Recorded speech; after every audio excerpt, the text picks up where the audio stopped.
my gosh. Dude, it's nice to be talking to you. Let me tell you something. It's nice to relax my jaw from gritting it. Yeah. Yeah. And hoping and like just wondering because, listen, y'all know this is a day late. I'll take that on my shoulders. I'm blaming the sun, personally. I think that the solar flares are fucking wiping the internet out.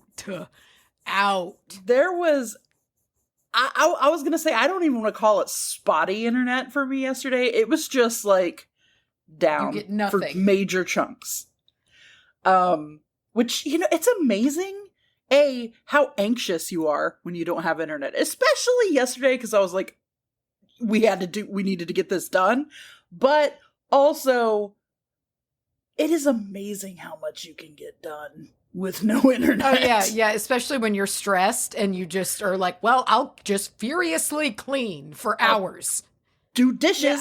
Yeah, exactly. I guess I'm going to laundromat or whatever, yeah.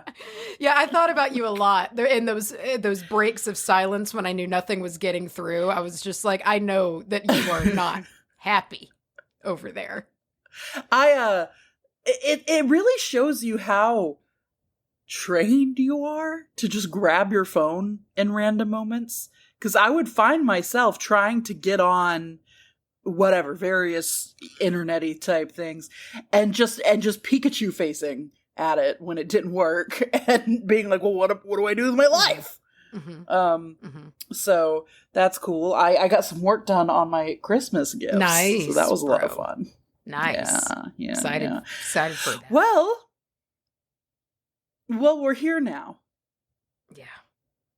With episode 277. That's a lot of episodes. That's my thing now. I keep track. It's me also every time saying that's a lot of episodes, because every time that's a lot of episodes. That's a lot of episodes. I forget because I forget we have 200. I forget that we're closer to 300 than 200. I just block that out. Really, I think it's my brain just being like, shh, don't think about all the things you've said that are still out there. Don't think about that. Thing you said 5 years ago. Shh, don't worry about it. You know what we need to do? We need to go through and plug in the time of each episode and just see how long we have been a podcast. Like, how old is our podcast? Like, consecutively. We should know that. Yeah. That would be good to know. How old is our podcast?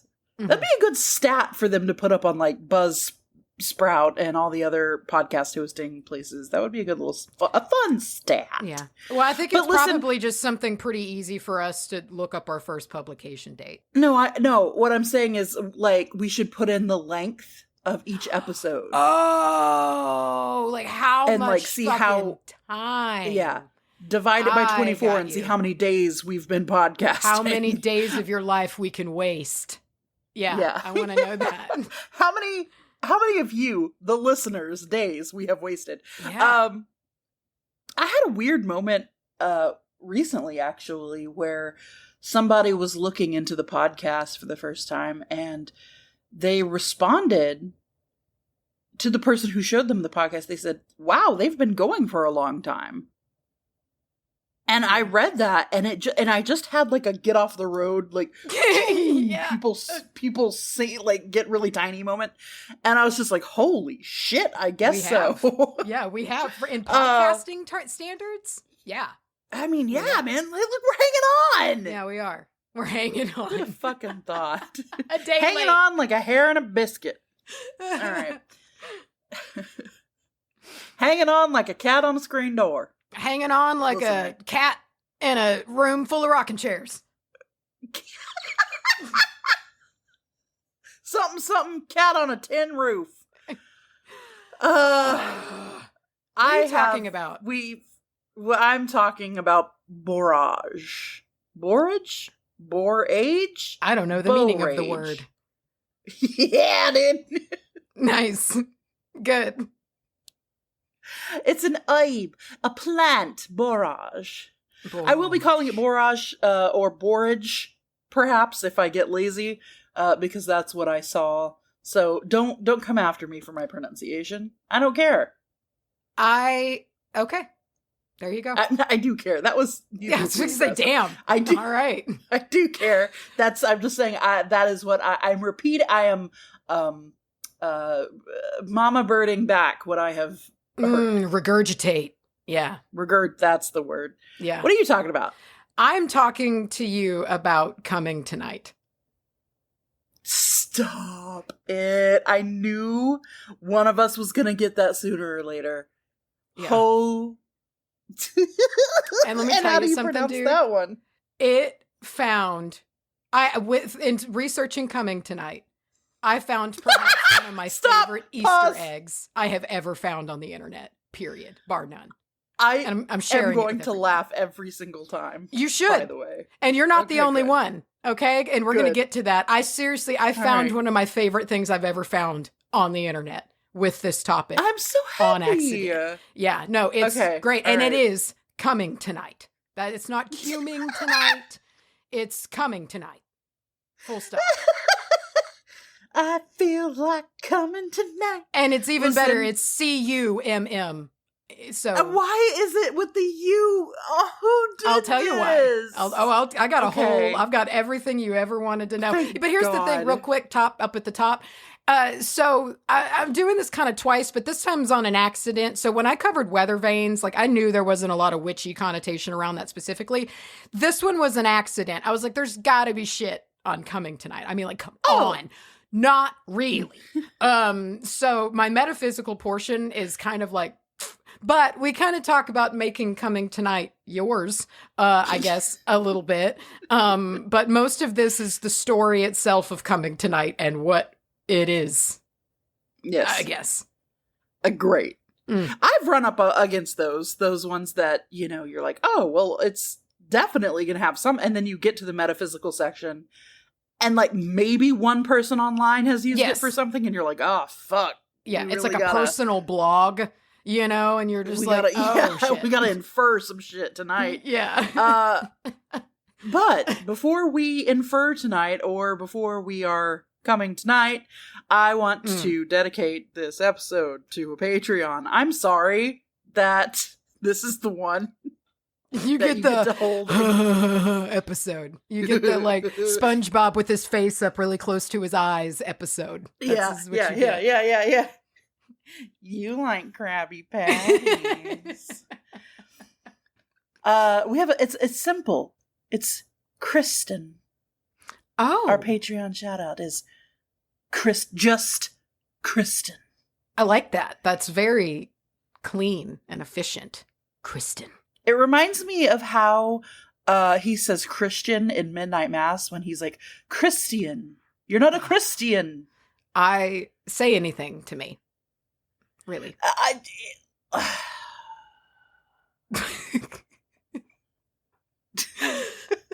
Okay. All right. Kristen, what? All right. What am I? It should be a really sexy song. Given the subject matter. Okay. Or filthy song. I agree with that. This one is really forward though. Okay. I've got an idea. But just know this is forward. Pussy by Boozy Badass? No. Oh my God. Or Calling Me or whatever it's called. No, yeah, just pussy. Okay. No, you got it right. Just don't worry. It's pussy. It's not. No, the first thing that came into it was Kristen, right? That's the name we're working with. We know that they slip right out of my brain the moment they go in. Yeah, Kristen, yes. Okay.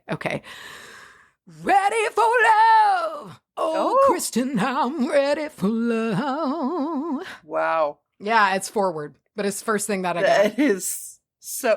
I love the phrasing. It saves it, but essentially that song just is somebody just going, I'm horny. It's like in Walk Hard when he's like, I'm ready for sex. That's what it reminds me of. I rewatched the Beatles scene recently, and it's so much funnier than I remember. Dude, Walk Hard is one that we need to wimp cap because Walk Hard fucking kills. Like, we watched it a few years ago, and it is, like, to me, it is like parody creme de la creme. You know, like they got just the right balance of absurdity and like kind of sticking to an arc. You know, it's great. And the cast. I fucking love John C. Reilly. Lifelong love. He's wonderful. Oh my God. Yeah. Would he be somebody that really upset you if it turned out he was like just an awful person? That one would really bother me because he's seriously been one of my favorites since I was like a child. So that would be like, oof. Well, what if he already is and we just don't know? We'll stop saying his name. He might be a cannibal. Lest he turn into a cannibal. Shit. All right, Macy, you are up first. I would like to hear about Coming Tonight. Coming tonight. So, okay, explain to us, first of all, this is a real thing. This is a rock, and it's spelled that way. Spelled that way. Cummingtonite. Oh, sorry, Tonite. Tonight. So it's coming tonight. And it sure is. It sure is. And listen, let's talk about... So coming tonight is defined as a monoclinic amphibole, which is, and it's great. I'm going to talk science at you, and you're just going to have to take it and act like this thing isn't called coming tonight. So I'm letting it slide in and out of my head, and the only thing that's catching on is coming tonight. It's the only thing that's going to... I understand. And so I'm sitting here with a big dopey grin on my face, just happy as can be. So it is a magnesium, iron, manganese, and it is in the magnesium, iron, manganese, amphibole and subgroup. What's an amphibole? And it might be amphibole or a bole. I don't know. Amphibole? Amphibian. I didn't even look that part. An amphibole is any class of rock-forming silicate or aluminosilicate minerals typically occurring as fibrous or columnar crystals. That's very hard for my mouth to get out. But you want to know why it's truly named that? You want to know why it's named Coming Tonight? Yes, I do. As I Google it, so I can actually see what this thing looks like. It's not very pretty, really. So it was named after the locality of Cummington, Massachusetts, U.S. Stop. No, it so wasn't. Any of you folks out there, if you're listening in Cummington, first of all, high five, nice. But sound off in the coven. I'd like to. Do you have any fun festivals? Do you have like the Cummington? Coming slip and slide festival. I just want to know what's going on. Really, I get it. You could have called it like Cummington Stone. It would still be funny, but really coming tonight. Also, have you seen the Facebook group that is called what is it called? Science diagrams that look like shit posts? No. Okay, I have to share it with you because it's fucking hilarious. But I found one. I just Googled this stone, and one is just a picture of a snow-capped mountain with an arrow coming out of the top pointing at the word coming tonight. And I love it so much. Continue. I will not interrupt. So maybe a reason as to why it was called Coming Tonight was, and I don't know this is my guess. I don't know how long like cum has been used as a term, C-U-M, you know? But so this name came in 1824. Did you like that? Mm-hmm. And so, but in 1824, it might not, maybe they weren't saying like, you know, cum like that in 1824. I liked it till the fat man said come. Said come. And so I don't know, but here's the deal. So this all came from a man named Chester Dewey. Oh no. Chester Dewey this was a professor. Okay, sorry, my words are not coming to me today. I feel like my words are not working. So Chester Dewey. And Dewey Cox. Holy shit, there's another connection. We need to whip cap walk hard. It's the universe is pointing us there. And so this mineral was discovered in Cummington, Massachusetts, right? And Professor Chester Dewey described it as follows. Okay. I have here given this name to a mineral found by Dr. J. Porter in Cummington. It appears to be a variety of epidote. Its color is gray, sometimes with a faint reddish tinge, unless when acted on by the weather. When its color is yellowish with quartz and garnet, it forms a large mass in Cummington. Okay. So that's how it was initially described. Now, sure. However, later on, it seems Dewey's description of Cummingtonite was not really in accordance to modern requirements for describing new minerals. And he was just kind of considering, like, it is probably some epidote, you know, but it's not. It's not those things. And here's where we're going to start getting a little bit confusion here, but you're going to have to bear with me, okay? Because we've got some untangling to do. There's some misinformation when it comes to Cummingtonite. Stop. Stop doing it. So again, Cummingtonite is defined as a monoclinic amphibole belonging to the magnesium iron manganese amphibole subgroup. To confuse it even further, there's seemingly a range here. So this is something that you're going to see when you look up Cummingtonite. And because there's a range going on, there's a series with Cummingtonite. And it's classified with other varieties with a range of chemical formulas. And this is called the Cummingtonite Grunerite series. And it contains other shit in there. Okay, there's other shit in this range between these things. And here's where things get real fun. Okay, real confusing, real fun. Because as a little backstory, when I first, because I like to, one of my favorite places to do research is MNDAT. Because MNDAT is dry. It's like watching fucking C-SPAN. You are getting pure information. It's not fun. And half of it you probably won't understand at all. Yeah. But I feel pretty good about it, you know? And okay, so, Aquarius. I need the boiled down lizard facts, okay?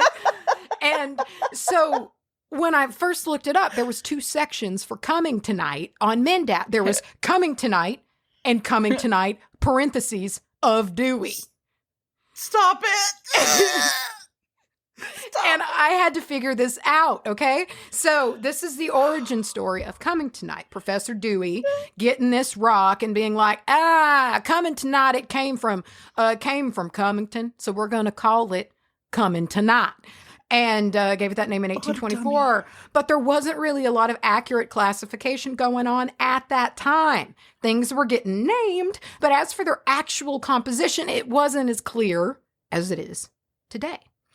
And during the 19th century, Cummingtonite and also anthophyllite and tremolite were other kind of similar material silicates, as well as grunerite, that were being poorly distinguished. So in 1931, a scientist with the last, I just saw the name Sundius, there was no first name, it was just last name, suggested that the name Cummingtonite should be only used for the mineral in the Cummington grunerite series containing 50 to 70 molecules % of the magnesium component, and that variety's richer in iron be called grunerite. So it seems that there's the range of classification was being proposed in the 1930s, being like, all right, well, all this shit ain't coming tonight. Some of this is grunerite, and some of this is, other shit. And so they were kind of starting to be like, well, there's the range. That's what this range is being created, right? So then we have another writing or a finding by one Mason in 1953, noted that this proposal, basically that would mean that all of the original Cummingtonite from Cummington, Massachusetts, where it got its name, would actually be grunerite. And all of this kind of got misnamed completely. And why is that? Okay. So in 1961, data was provided showing Cummingtonite of Dewey contains about 75% of the grunerite component and is such actually grunerite, not Cummingtonite at all. So ironically, while the name Cummingtonite exists after Professor Dewey coined it after the name of the town in the 1800s, it's actually grunerite. And so oftentimes still to this day, according to MNDAT, you see a misclassification a lot from specimens mined and displayed in museums in that area showing the name Cummingtonite when actually via chemical classification, it is grunerite. But regardless. Listen, I understand it's science and we try to be exact with science, but sometimes these rock dudes feel real pedantic. I don't know, man. This one's actually shockingly important, and we're going to get to that in a minute. So, regardless, the is name it like one will explode if you touch it or something? There's clear differences, at least from how I understand it, that definitely set them apart. And great. So the name Cummingtonite, it still exists, obviously. And as mentioned above, in the 50s, a range was proposed for classification. So the Cummingtonite, Grunerite series was created. And the Cummingtonite that we have has kind of a range of chemical range that it exists in, where they're like, okay, this one is Cummingtonite. So anyway, thank goodness the name wasn't scrapped. I'm really glad, that it's still out there for us, And here's why. Because if that name wasn't scrapped, we wouldn't have this distinguished English gentleman saying the name properly for us on Mindat. And let me tell you, this is one of the most favorite things I have ever found on the internet. Because this is it? This is it. And I'm going to play it for us? I'm going to play it for you. I have it pulled up here. Yay. And I hope, sorry, goodness gracious, my allergies are terrible. I hope that through the mic you can hear the end. And if not, it'll be fine. I'll discuss it. Are you ready? Okay. And this is, let me press this. This is on Mindat. Okay? This is the official pronunciation that they have in the pronunciation section on Mindat.org. Okay. Just want to preface. preface. This is legit. This is serious business, okay? This is how we should say it. Yes. Are you ready? Okay. Coming tonight. Did you hear him laugh? He laughs afterward. Can you do it? I'll play it as many times as you want, dude. And listen, it's not super loud, okay? I'm going to point my phone speaker directly at the microphone, okay? I mean, I heard it. I just want to hear it again. It's great. Coming tonight.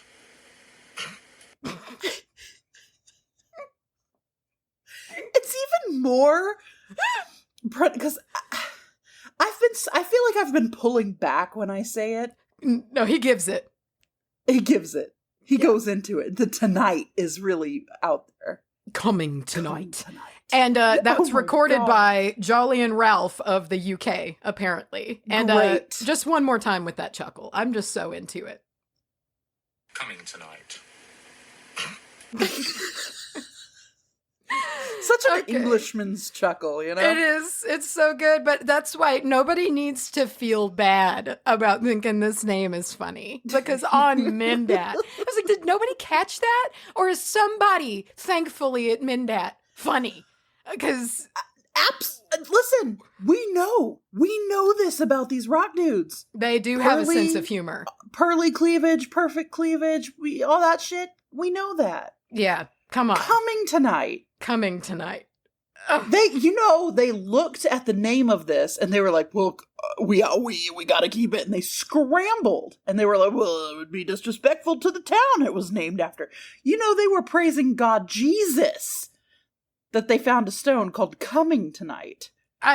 It keeps it fun, Yeah. Like, and there's even more little gems when it comes to this name and how it is portrayed in sciencey ways. It's just fucking great. So in Dewey's defense, it seems a little bit that this range is still being worked out because as of 2006, new classifications were published to help determine Cummingtonite from Grunerite. So again, we're working with ranges here. So Cummingtonite is used to describe minerals of this formula between 30 and 70% of Fe7, Si8O22OH, and thus Cummingtonite is the series intermediate. It's kind of there, it seems, in the middle.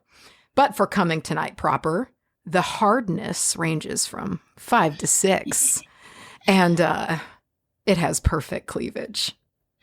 Oh, hell yeah. Of course, Cummingtonite.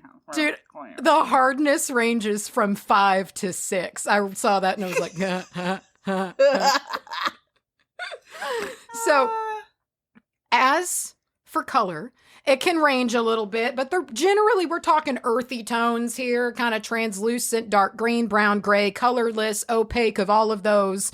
And generally, you're not going to find Cummingtonite as like a distinct crystal point, like you're finding a quartz point. Instead, it's looking more like a rock, like a rock.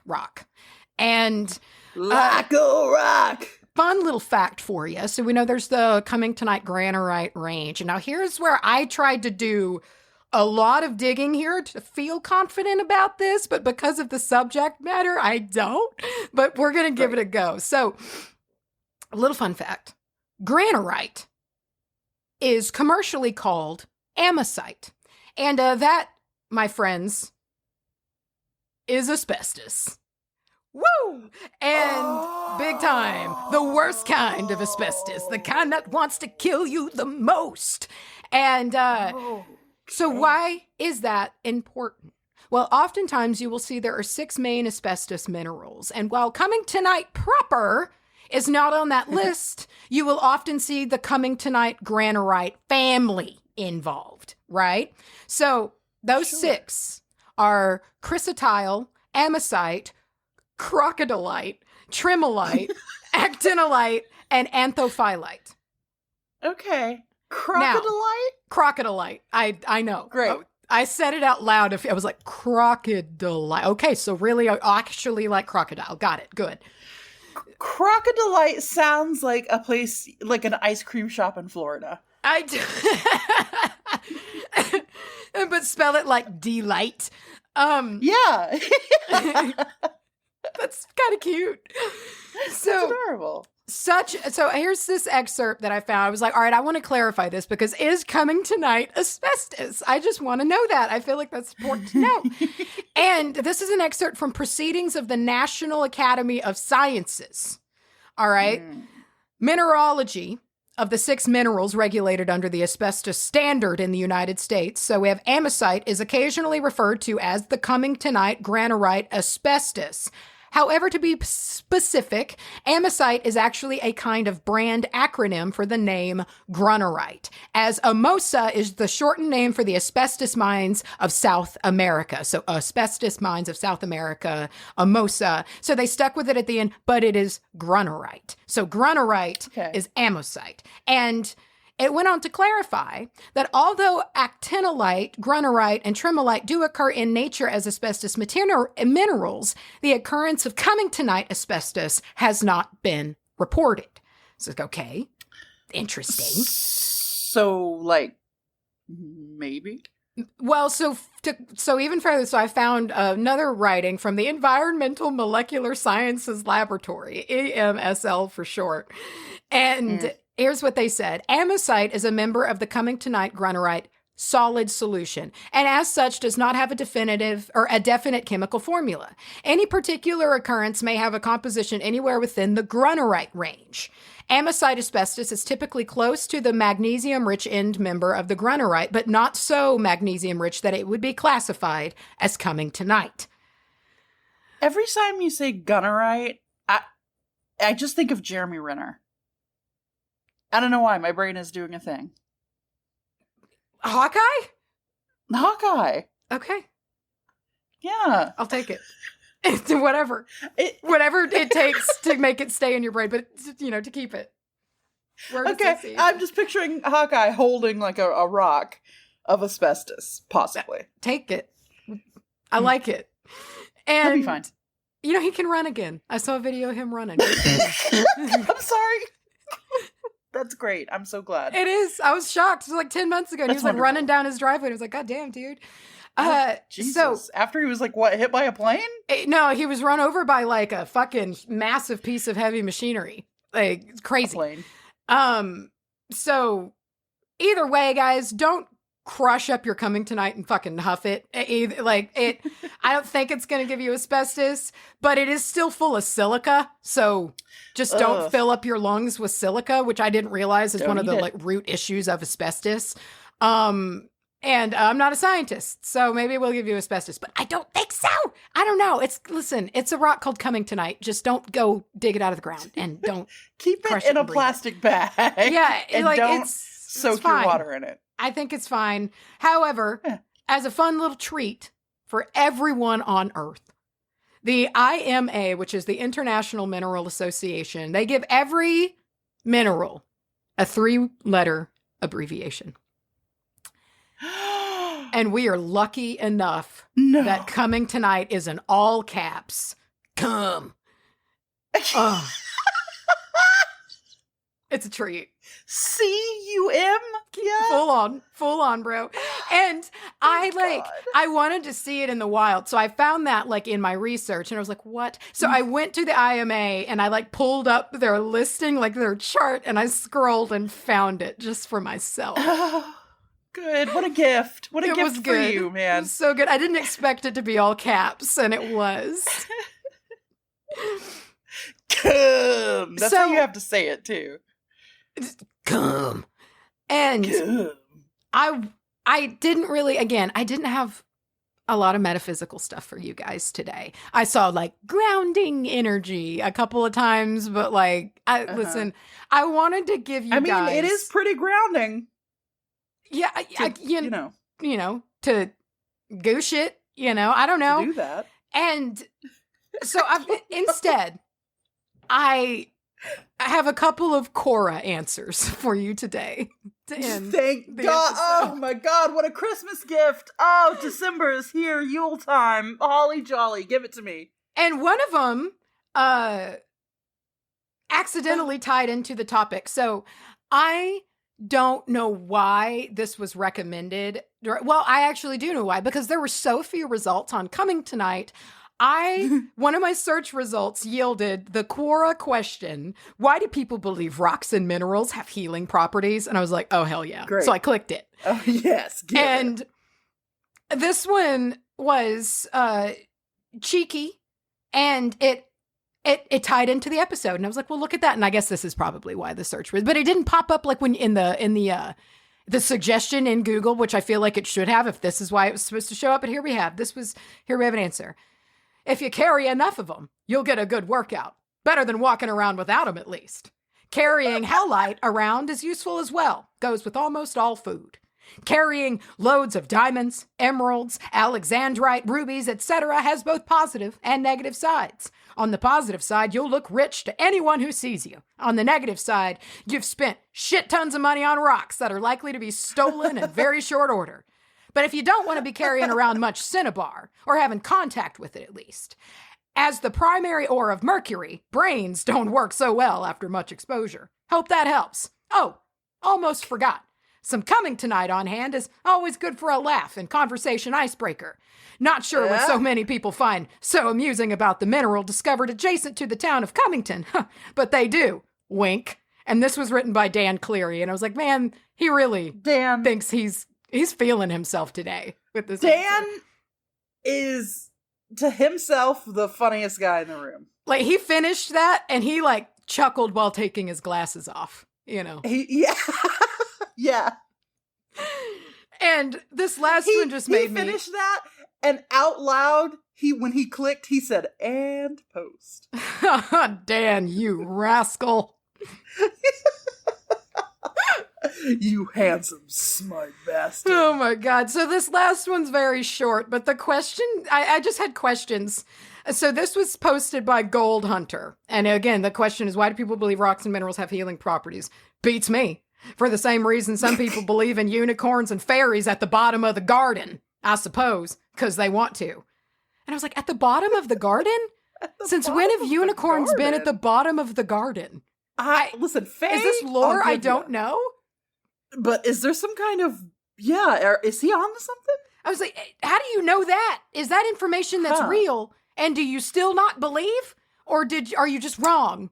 And obviously don't believe. I'm confused. Should start looking at the bottom of the garden more. It sounds pretty sus. There's fucking unicorns under there, bro. Anyway, sorry. That's all I have. Okay. I'm done. Listen, I know there are some people out there who get annoyed at our loud, boisterous laughing, which to you I say, look, go away. Whoa. You don't have to be here. Wow. Don't be mad at somebody for laughing, Okay, now I'm gonna get real defensive. Yeah, No, but like, yeah, I'm just letting it. I'm just sitting back and being like, yeah, you get them. this this episode in particular has to be pretty egregious to those of you out there who are like, I get a little annoyed when they laugh like that. Yeah. But come on, well, it's called Coming Tonight. I don't what know else do you want us to do? what anyone else could expect from us ever. Dude, Literally you ever smile ever. in a way that, like, your eyes seal shut? Dude, that's what I mean. It's that preened kind of like feeling about it because it's a fucking gift from the world called Coming Tonight. Oh, man. Yeah, listen, things are bad. And everything's ending. Won't be long now, but at least we have this now. If we don't laugh as we slip into oblivion, what are we even doing here? What are you doing? You'd be scared. Okay. Hey, Macy. We are sponsored. We're blessed with a sponsorship this episode. A returning sponsor, friend of the show, Pendulum Swings Tarot. Y'all have heard in depth us talk about the really, really unique readings that we have gotten from the Pendulum Swings Tarot. Yes. We've had a podcast reading done. We've had our I own think about it all the spreads. time. That podcast reading, dude. Think Whoa. about it all the time. And I can't say enough for what you get from the readings that you do with Pendulum Swings Tarot, because you get a writing back that is so, I don't want to just keep using the word unique because that feels like not enough, but like you get some stuff back and it's amazing. Bespoke, Yeah. crafted, and now you have the option of sharing that gift. Say you've treated yourself.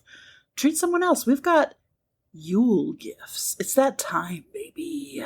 And if you want to be getting some Yule gifting right out of the gate, Pendulum Swings is offering you guys a discount of 13% off. And I love that. Oh.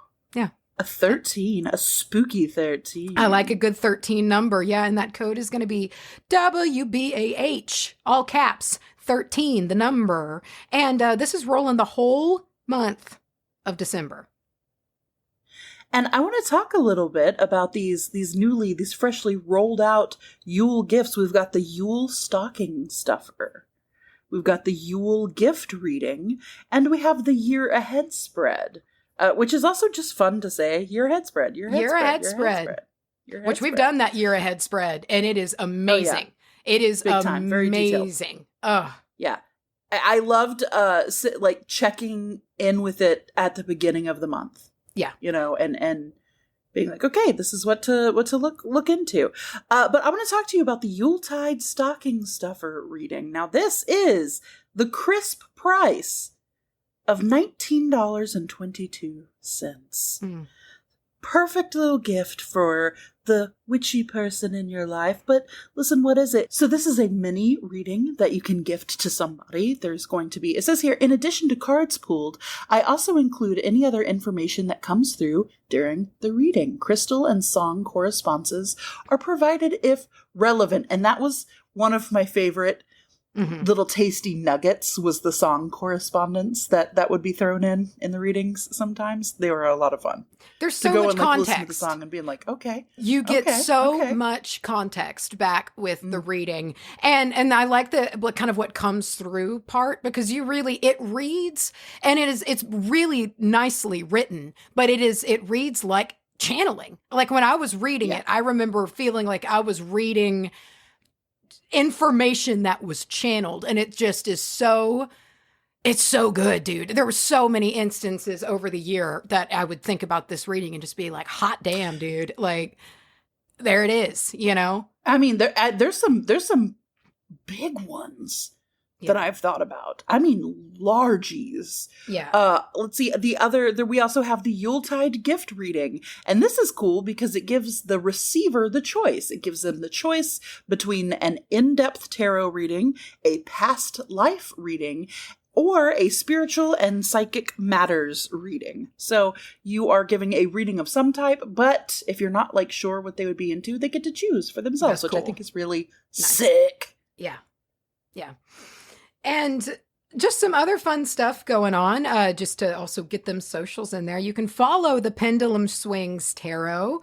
And over there, they're sharing all kinds of cool stuff this month. Winter solstice traditions and history. So you can learn along the way there as we are in this Yuletide season. Yuletide. That's not a real song. Sorry. I liked it. It was Okay. beautiful. Follow them on Instagram at The Pendulum Swings Tarot. And you can check out the shop at pendulumswingstarot.etsy.com. All of this information, as always, will be down in the description box. Please don't forget that 13% off. That is with the code wbah13. That's such, and like just to cap it, that's such a cool idea to gift a reading. I think that's a great idea. Yes. Yeah, absolutely. Especially, I don't know, especially like somebody that you're, how do I say? Somebody that you're like witchy with, you know what I mean? Yeah. And just to kind of give a little reading, I think is a lot of fun.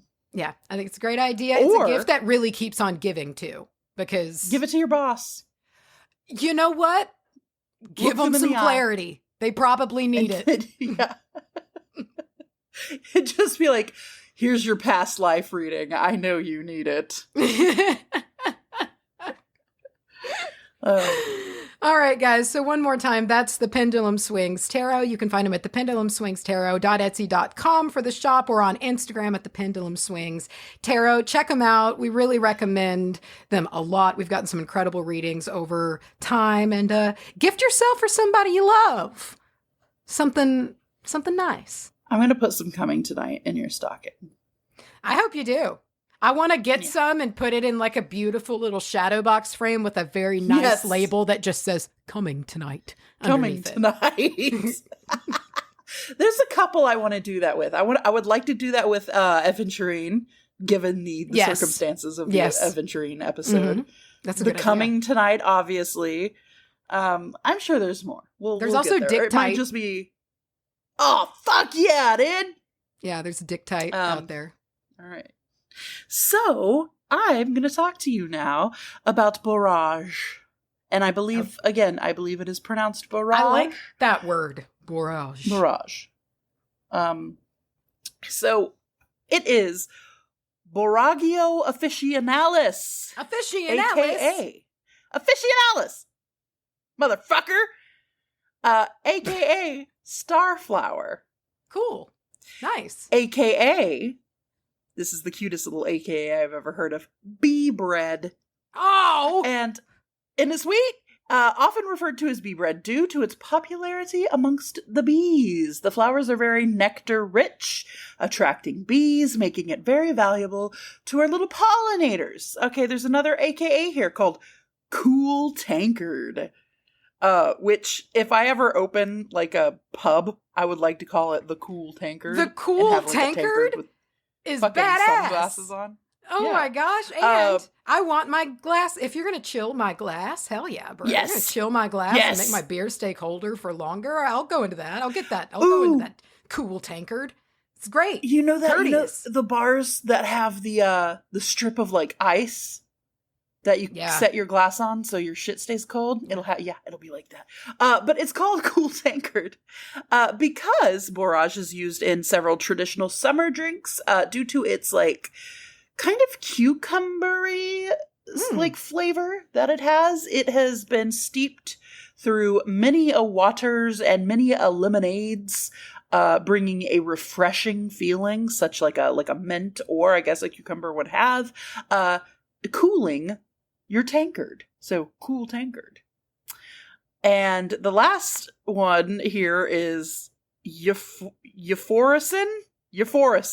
Okay, that's different. And in medieval times, it was called this because its name, derived from the Greek, euphoricine, meant mirth or cheerfulness, joy. So euphoric, euphorian, whatever. These, this plant, when it flowers, it has these really pretty, bright blue, star-shaped little flowers and hairy leaves. I'm looking at it now, and it looks a good bit like spiderwort. I didn't connect it directly to spiderwort, but when I was looking at it, I was like, I feel like I've seen this before. The hairy leaves on this, they are not one of the ones that will like get you necessarily. They're just hairy. Yeah. They're not going to hurt you or be unpleasant. It's just a little shaggy. It is native to the Mediterranean region. However, it is sort of all over the place now. It's been naturalized all over the world. If we're talking a flavor profile, if we're eating it, it's got a mild, gentle, cucumber-like flavor. So lots of soups and salads and beverages have been graced by borage. And also the beautiful little blue flowers are used pretty frequently as a cute little garnish. If we continue on the flavor profile, we get into its official culinary uses. You ready? Because wait, hold on, let's see. Blah, blah, blah. Okay, so the leaves, the stem, and the flower can be used in for culinary purposes. However, because of the hairy texture of the stems and the leaves, it's kind of unpleasant to just choke it down raw. So a lot of people find that drying it out and using it sort of like a dried herb / cooking it down, much like you would like a spinach or something, will make it a little more palatable for you and not feel like you're choking down a spider. The nutritional content is pretty impressive. It's packed full of nutrients. It's got lots of vitamin C and potassium and something called forgive me in advance, gamma linolic acid, which is an essential fatty acid. Good for your brain. That's what those do. I don't know. If you are looking to plant it, it is a wonderful companion plant to tomatoes, because not only will it help deter certain certain pests that really love to get down on a tomato, but it also improves the flavor of tomatoes. And I find when gardening shit like this happens, it's fascinating to me. Like when you get more spicy things because you planted it close to your peppers, shit like that blows me away. It is so fucking cool to me. You get some weird shit in a garden. Like especially peppers, because peppers love to cross-pollinate with each other, and we've planted them really close together, and it is cool how they'll interact with each other. They just make a new thing. It's like, I don't know. I love it. I love genetics, I guess, in any form. It's so fascinating to me. But genetics. I have a blood disease. Why are my genetics such a bitch? Which, by the way, is a blood disease your genetics? Maybe. That's not your genetics. Your genetics is your, the makeup of your person. I don't think that counts unless as, you a can virus. Get... there might be. I don't know if there's genetic blood diseases. There might be genetic blood diseases. Okay. Like hemophilia is a genetic blood disease. Sure. Okay. Well, she didn't have it, so fuck off. Anyway... Borage makes your tomatoes taste real good. A general word of caution here to anyone who is pregnant or planning to be, or breastfeeding. Avoid excessive consumption. The general idea I found out there is if you are using this plant, in a culinary kind of way, it's generally fine. So long as it's not excessive.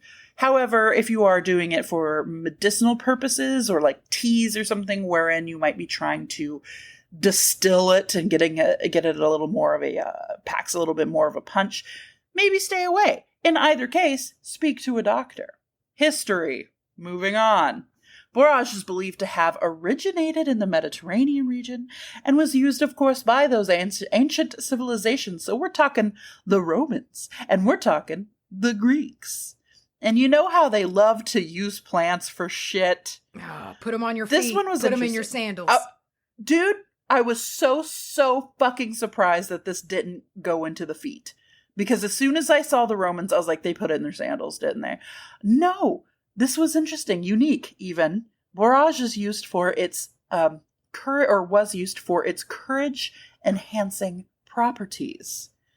And the leaves and flowers were often added to wine or food before battle to lift the spirits of the soldiers. It's a little morale booster. Okay, all right. It's a star. And a courage giver. Mm.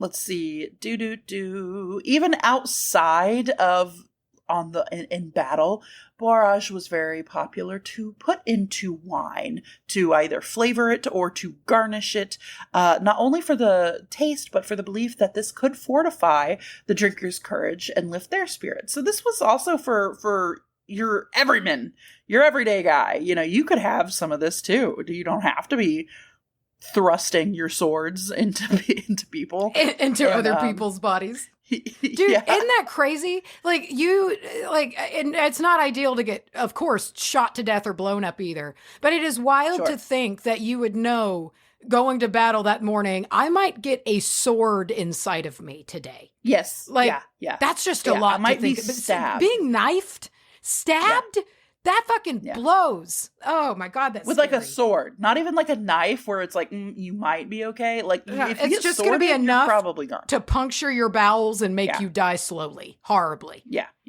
Which is not to say that like anyone who goes into like war currently doesn't face their own. Like, no, of course. No. There's I'm just like, particularly uneasy at getting popped by a blade. I don't want. I think it's the up closeness of it for me. Yeah. It's the up closeness of being so close to somebody and physically fighting them. Yeah, with your grappling and trying to your sword arm get stabbed. Then to get stabbed, scary stuff. Anyway, in medieval and Renaissance periods, it was considered popular to grow in the medieval European garden. You know how they loved to have their little trends in their garden? It was popular to have this cute little flower, to be kind of a listen.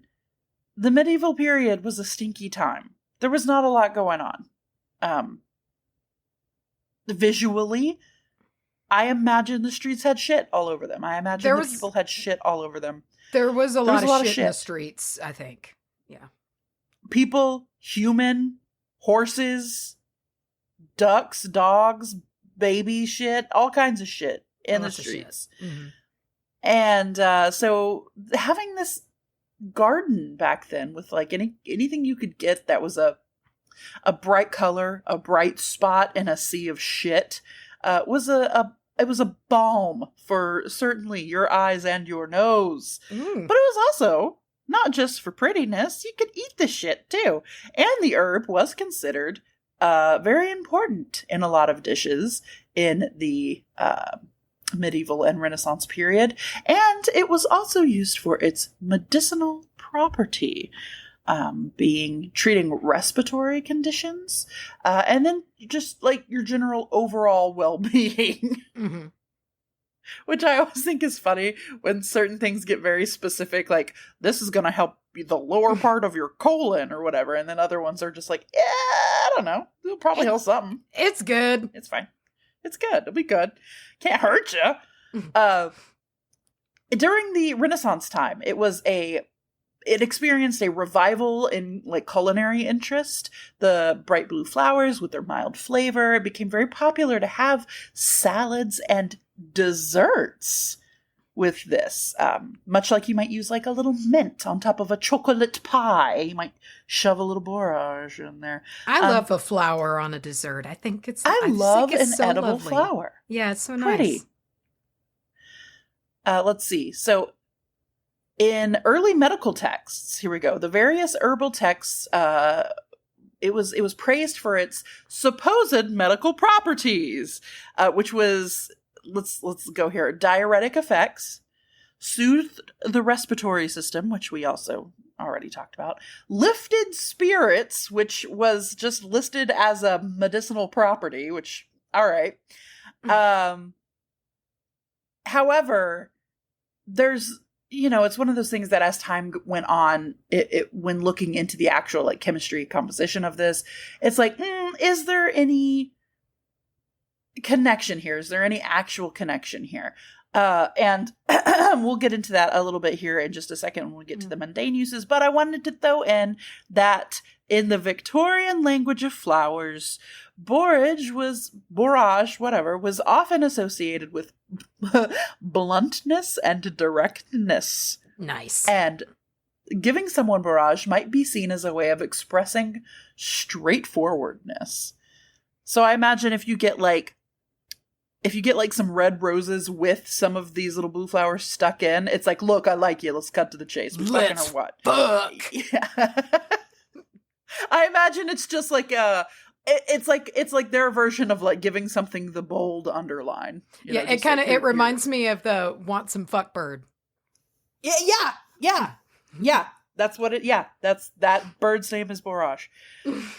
So, in medicinal uses, we've talked about some of the like traditional ones, but I want to talk about the ones that we still use today if we're talking teas and when we eat it as a dietary supplement.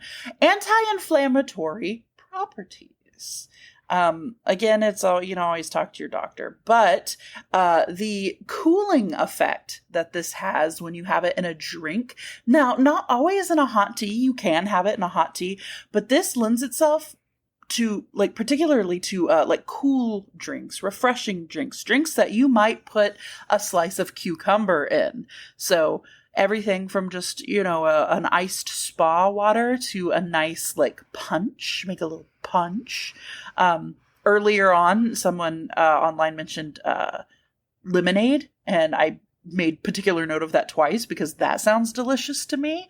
So you can have it in a hot cup, but if you really want to get all of its usage, if you want to cool now this is where they think the like helping the respiratory system came in, because when you would drink it, you would have that cooling feeling.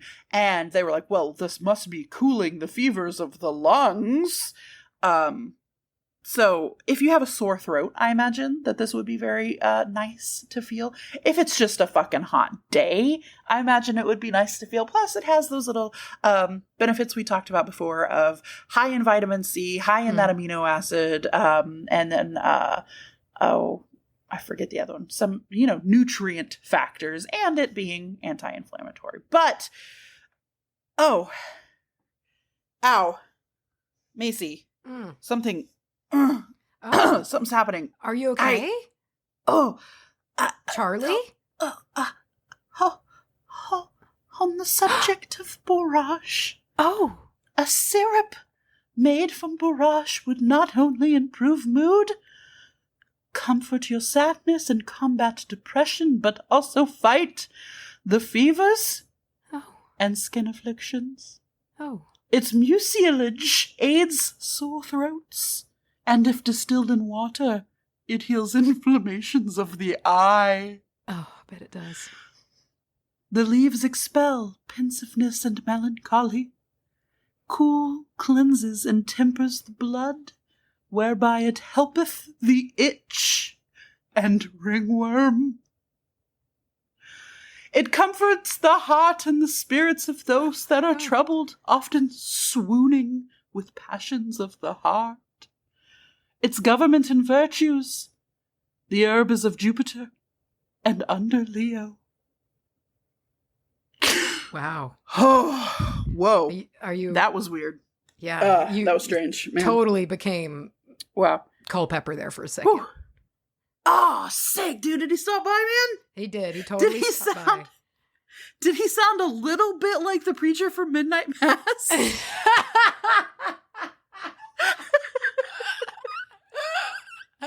I don't know, man. I just got that feeling. It just came through me.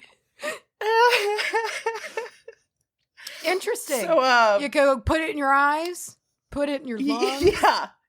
If distilled in water, it can help the inflammations of the eyes.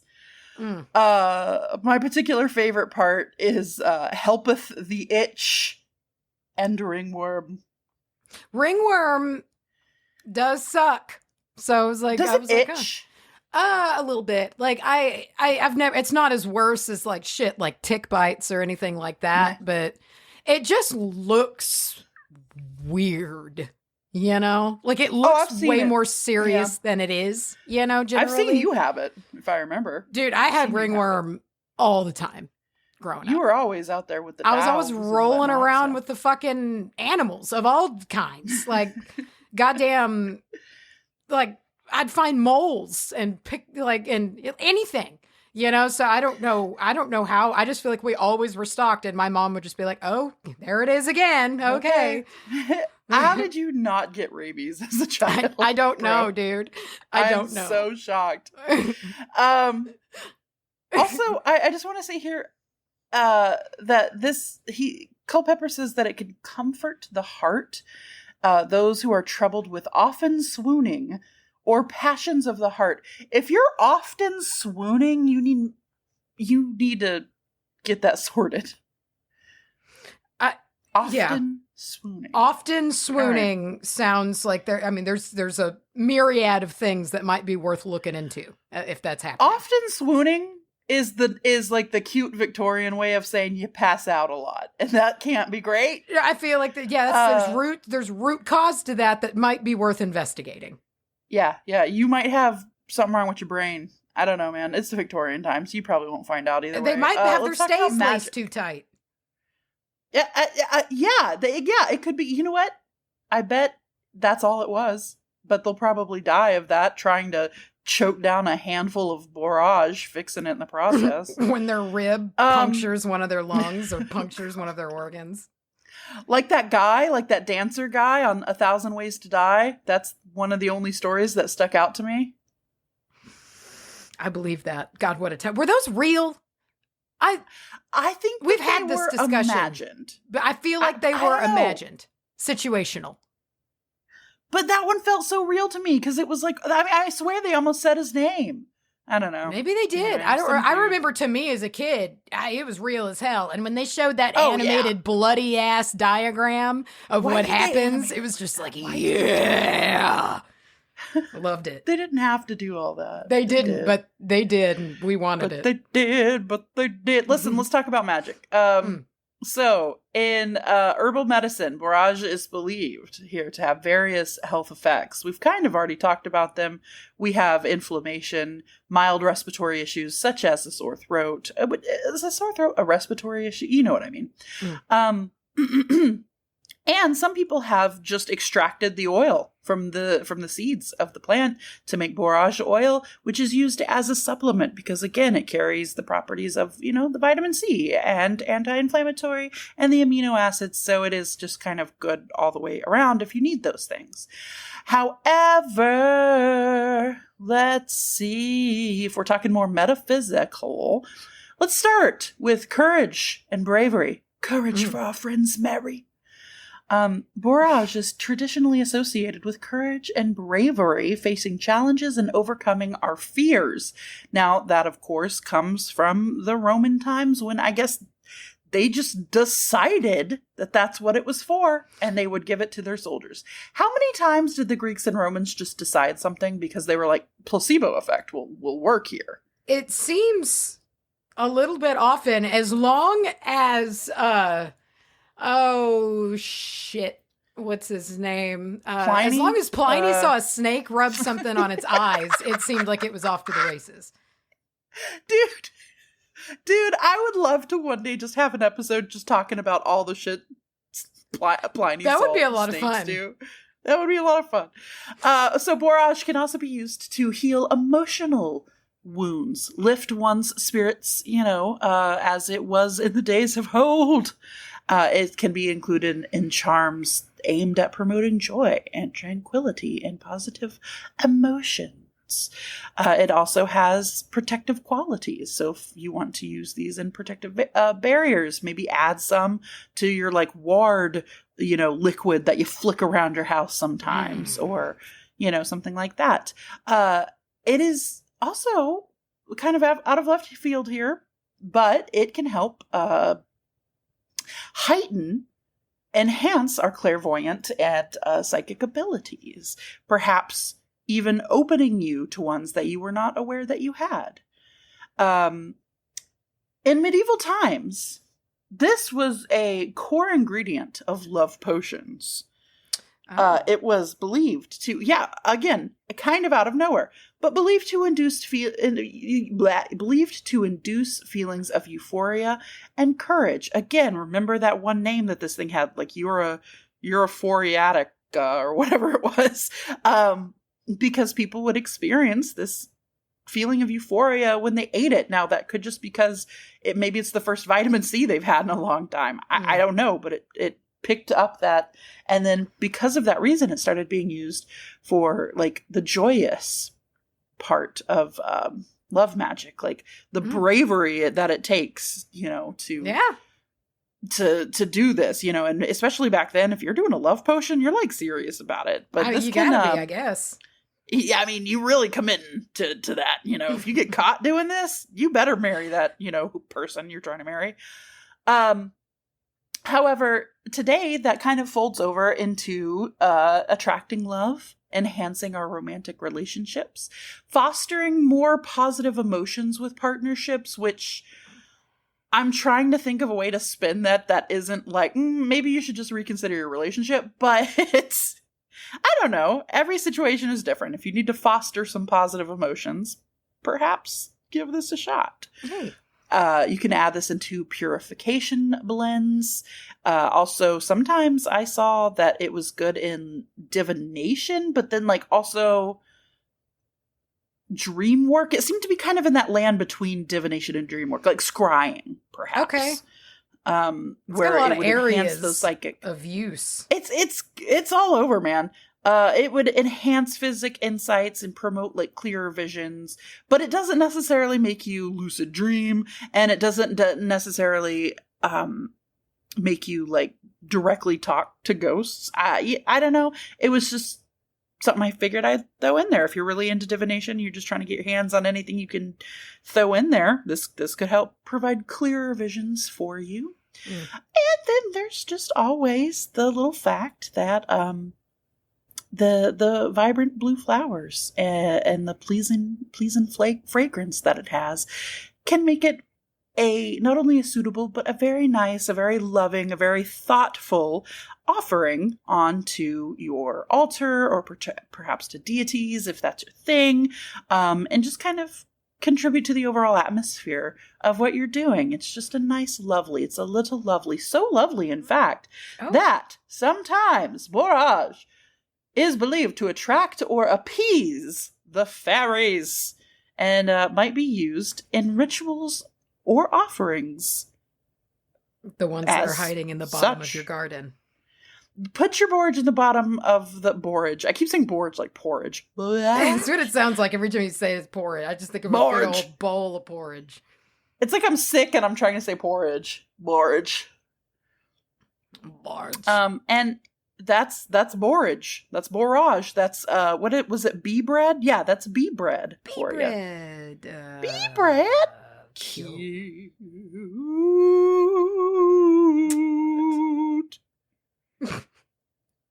That was my old cowboy song. Did you like it? I did. I thought it was great. Yeah. The best time to sing an old cowboy song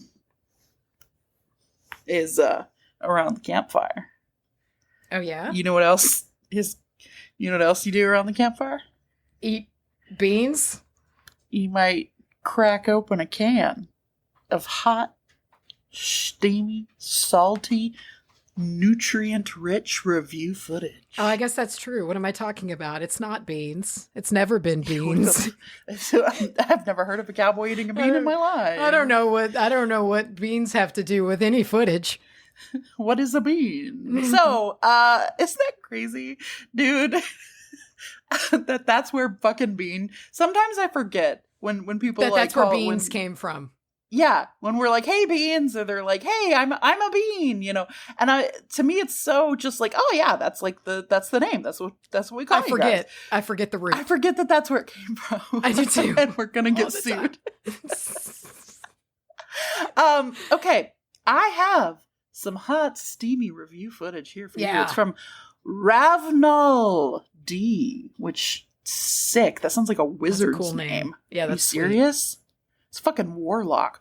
Ravnal D. And this is entitled Finally. Oh, man, it's like Marcus in Breaking Dawn. Stop it. Stop it. You stop it right now. Ravnal D says, finally, I am able to write a review. These two are amazing and have changed. Jesus, I feel like an asshole saying like this to myself. I appreciate you for saying it. We just can't receive compliments. These two are amazing and have changed my life in so many ways. They are a great way to get your feet wet. Yeah. And I've been listening for so long now they feel like sisters. Okay. Thanks, ladies, for being the light in the dark. Changed tone about halfway through. No, we didn't. That was the most sturdy, steady thing I've ever done. Really petered to one side there. Peter. Oh. Okay. Wow. Well, okay. I guess let's start ending this. I was going to say there's a little nugget that you guys don't know that we've been holding on to this entire episode. Because of the holdback, we are now going to end this. And we are immediately launching into today's episode of SimpCap. God. So this entire time that Macy and I have been talking, there has been a little teeny tiny ant-sized Jack and Mel on my shoulders, just whispering into my ears all the stuff that I can't wait to talk about in the absolute last episode of Virgin River this season. So please join us over there. It'll be coming up out later today, you patrons. Wait, today's Thursday. Yeah, so it is coming out today. Coming out today. All right. Coming out today, and we'll see you then. We're going to end now. Thank you for joining us. So sorry that it was late. And let's go get some coming tonight. Dude, wrap it up. Well, all we know is that there seems to be not much coming tonight in Virgin River. Bro. I don't know. I mean, I have things to say. The older people are getting it, which is cool. Dude. I like that for them. Doc, getting it wet. Doc is fucking slinging it. I don't give a shit about anybody else in that town, but I can trust that he's slinging it. That's all I know. He's slinging hog. Every time he's not on screen, he's slinging hog. He's slinging hog, dude. He's fucking laying it down. We all know it. Hog. I gotta get out of here. I gotta go. Thank you. Goodbye. All right, goodbye, everybody.